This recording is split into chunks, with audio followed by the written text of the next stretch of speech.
So, with one episode under our belt, it's time to delve deeper into this universe's lore. And how do you do that with a prisoner incarcerated on a spaceship and a captured bounty hunter? You just don't let the facts get in the way.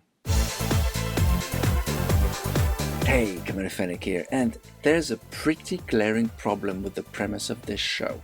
Your protagonist is a prisoner, so if you need to go somewhere to protect someone or get information about something, how do you do it? Well, I'll save you the bother, Mouse. You just sidestep the issue. Gary's given a countdown by which to return, with dire consequences if he doesn't. and that's pretty much it. Makes you wonder why they didn't do something like that at any time in the last 5 years if it was that easy. Exactly. So we're not starting the episode in the best way. Another issue I have is with Avocado. It's about trust, isn't it? Totally. I mean, I get why Gary trusts Avocado so quickly, being so starved for companionship for so long, but why would Avocado reciprocate? To fulfill his mission, obviously. You sure about that?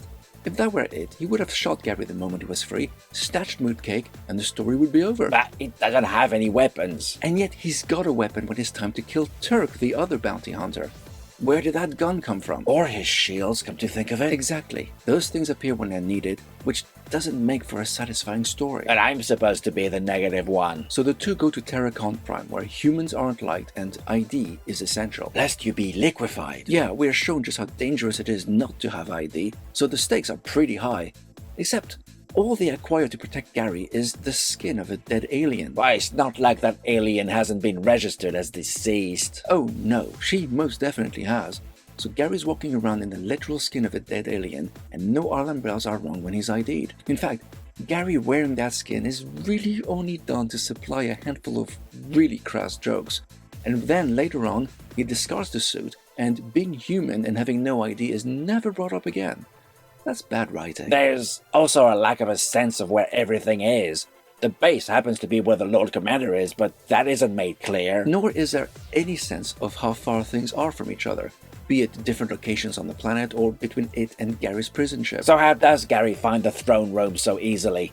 How did he know where to go? Where are the guards or any kind of security? They're there when they escape. But not before. The escape is ludicrous, but it happens so many times in other similar shows. I'll give it a pass. The only thing that's interesting is what's happening with Quinn. Because, of course, this random person Gary barely met 5 years ago, which led to his imprisonment, is going to be crucial to the plot. Again, that's usual in so many such stories, and I do like the apparent time-traveling aspect that's introduced. We'll have to see where that takes us. Her assistant Tribor is a bit of a bore. The way he keeps repeating everything. Damn, that's annoying. Maybe he's supposed to be some kind of comic relief? I don't know, but he's definitely more irritating than anything else. I'd heard good things about this series, but this episode is making me question the reason I decided to watch and review this show. I'm awarding Chapter 2 1.5 paws. But tell me, what did you think of this episode? Share your thoughts in the comments. Live long, and may the Force be with you.